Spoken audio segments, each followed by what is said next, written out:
ఈయనను ఒక్కసారి చూడండి. పల్లెటూరిలో ఉంటారు, లుంగీ కట్టుకుని సైకిల్ మీద తిరుగుతారు. చాలా సాధారణంగా కనిపిస్తున్నారు కదా. కాని ఈయనే భారతదేశంలోనే అత్యంత లాభదాయకమైన స్టార్టప్లలో ఒకదాన్ని నడుపుతున్నారు. ఈరోజు మనం అప్పు అనే మాట లేకుండా, బయటనుంచి ₹1 కూడా తీసుకోకుండా ఒక అద్భుతమైన వ్యాపార సామ్రాజ్యాన్ని ఎలా కట్టవచ్చో తెలుసుకోబోతున్నాం. పదండి, జోహో కథలోకి వెళ్దాం. ఇక్కడే అసలు మ్యాజిక్ ఉంది. ఒకవైపేమో ఇంత నిరాడంబరమైన జీవితం, మరోవైపేమో దాదాపు 2700 కోట్ల లాభం, 6 కోట్ల మంది కస్టమర్లు. అసలిది ఎలా సాధ్యం? ఎలాంటి అప్పులు లేకుండా కేవలం లాభాలతోనే ఇంత పెద్ద కంపెనీని ఎలా నిర్మించగలిగారు? ఈ విశ్లేషణలో దీని వెనక ఉన్న రహస్యాలేంటో తెలుసుకుందాం. శ్రీధర్ వెంబుగారి ప్రయాణం తమిళనాడులోని ఓ చిన్న పల్లెటూరులో ఒక రైతు కుటుంబంలో మొదలైంది. ఆయన ఆలోచనా విధానం, ఆయన విలువలు అన్నీ ఆయన పెరిగిన వాతావరణంలోనే, ఆయన మూలాల్లోనే ఉన్నాయి. చదువులో ఆయన మామూలు వ్యక్తి కాదు. ఐఐటి మద్రాస్, ప్రిన్స్టన్ యూనివర్సిటీ నుంచి పీహెచ్డీ. ఇంత గొప్ప అకాడమిక్ కెరీరున్నా సరే, ఆయనకొక విషయం చాలా స్పష్టంగా అర్థమైంది. అసలైన జ్ఞానం తరగతి గదుల్లో, పుస్తకాల్లో మాత్రమే దొరకదని. ఈ ఒక్క ఆలోచనే ఆయన భవిష్యత్తుకు పునాది వేసింది. ఈ నమ్మకమే ఆయన్ని నడిపించింది. మన చుట్టూ ఉన్న ప్రపంచమే ఒక పెద్ద యూనివర్సిటీ అని నమ్మారు. అందుకే స్వయంగా నేర్చుకోవటంపై, ప్రయోగాలు చేయటంపై దృష్టి పెట్టారు. ఆసక్తే ఆయనకు గురువైంది. సరే, చదువు పూర్తయింది.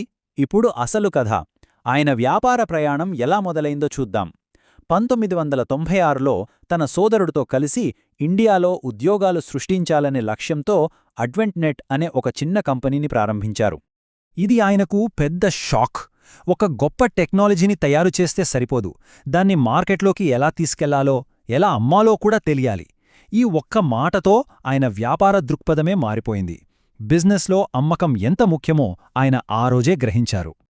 ఇక్కడ చూడండి, ఆయన ఎంత వ్యూహాత్మకంగా ఆలోచించారో. తనకు రానిది సేల్స్. అందుకే ముందు ఒక సేల్స్ ఎక్స్పర్ట్ని నియమించుకుని ఆయన దగ్గరే 2 ఏళ్లపాటు విద్యార్థిలా నేర్చుకున్నారు. ఆ తర్వాత ఫైనాన్స్, మేనేజ్మెంట్, ఇలా ఒక్కొక్కరిగా సరైన వాళ్లను టీంలోకి తెచ్చుకున్నారు. పునాది బలంగా ఉంటేనే కదా బిల్డింగ్ బలంగా నిలబడేది. వ్యాపార నిర్మాణంలో ఇది ఒక మాస్టర్ క్లాస్ లెసన్. ప్రతి కంపెనీ లైఫ్లో సవాళ్లు వస్తాయి. అడ్వెంట్నెట్ జీవితంలో అలాంటి ఒక పెద్ద తుఫాను 2000 సంవత్సరంలో .com బబుల్ పగిలిపోయినప్పుడు వచ్చింది. 80% క్లయింట్లను కోల్పోవడం అంటే ఊహించుకోండి, దాదాపు కంపెనీ మూసేయాల్సిన పరిస్థితి. ఎన్నో కంపెనీలు ఆ సంక్షోభంలో కనుమరుగైపోయాయి. కాని శ్రీధర్ వెంబు మాత్రం భిన్నంగా ఆలోచించారు.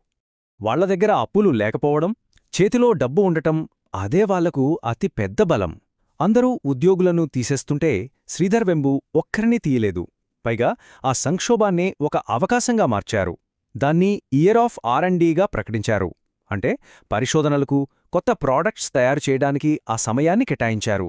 ఈ ఒక్క ధైర్యమైన నిర్ణయమే జోహో భవిష్యత్తును మార్చేసింది.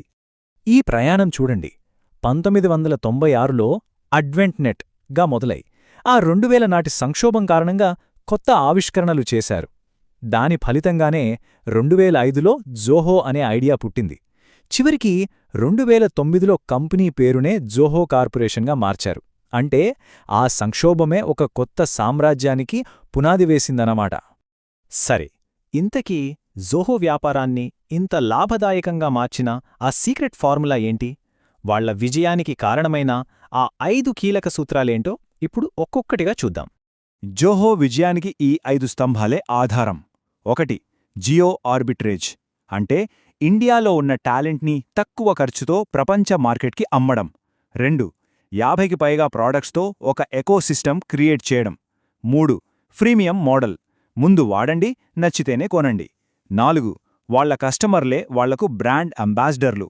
5. పెద్ద కంపెనీలు పట్టించుకొని చిన్న, మధ్యతరహా వ్యాపారాలనే లక్ష్యంగా చేసుకోవడం. కానీ వీటన్నిటికంటే ముఖ్యమైన సూత్రం, వాళ్ల అసలైన బలం మాత్రం ఇదే.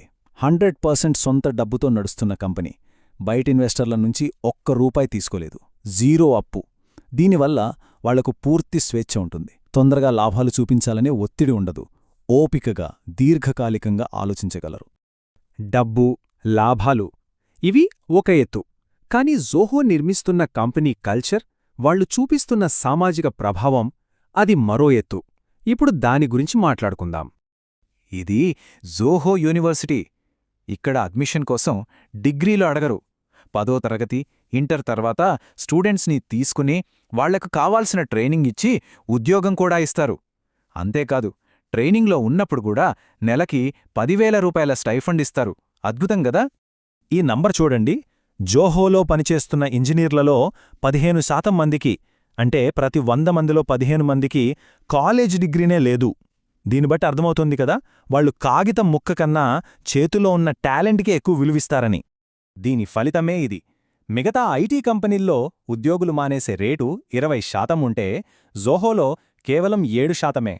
అంటే ఉద్యోగులక్కడి ఎంత సంతోషంగా పనిచేస్తున్నారో ఆలోచించండి. ఇది నిజంగా ఒక విప్లవాత్మకమైన ఆలోచన. అందరూ ఉద్యోగాల కోసం పల్లెల నుంచి పట్టణాలకొస్తుంటే జోహో మాత్రం టెక్నాలజీ ఉద్యోగాలను పల్లెటూర్లకు తీసుకెళ్తోంది. తెంకాశి, రేణుగుంట లాంటి ఊళ్లల్లో ఆఫీసులు కడుతోంది. దీని ద్వారా స్థానిక యువతకు ఉపాధి కల్పిస్తోంది. సరే, ఇప్పటిదాకా మనం జోహో కథను విశ్లేషించాం. ఇప్పుడు ఈ మొత్తం కథ నుండి మనం మన వ్యాపారానికి, మన జీవితానికి నేర్చుకోవలసిన ముఖ్యమైన పాఠాలేంటో కొద్దాం. ఈ 4 సూత్రాలు చాలా ముఖ్యమైనవి. ముఖ్యంగా ఆ -5 ఇయర్ మైండ్ సెట్, అంటే బిజినెస్ మొదలుపెట్టిన మొదటి 5 ఏళ్లు లాభాల గురించి మర్చిపోవాలి. కేవలం పునాదిని బలోపేతం చేయడంపైనే ఫోకస్ పెట్టాలి. అలాగే ఎప్పుడూ చేతిలో డబ్బుండేలా చూసుకోవాలి. అప్పులు వద్దు. టాలెంట్కి విలువివ్వాలి, సర్టిఫికెట్లకు కాదు. చివరిగా, ఎంత ఎత్తుకెదిగినా మన మూలాలను మర్చిపోకూడదు.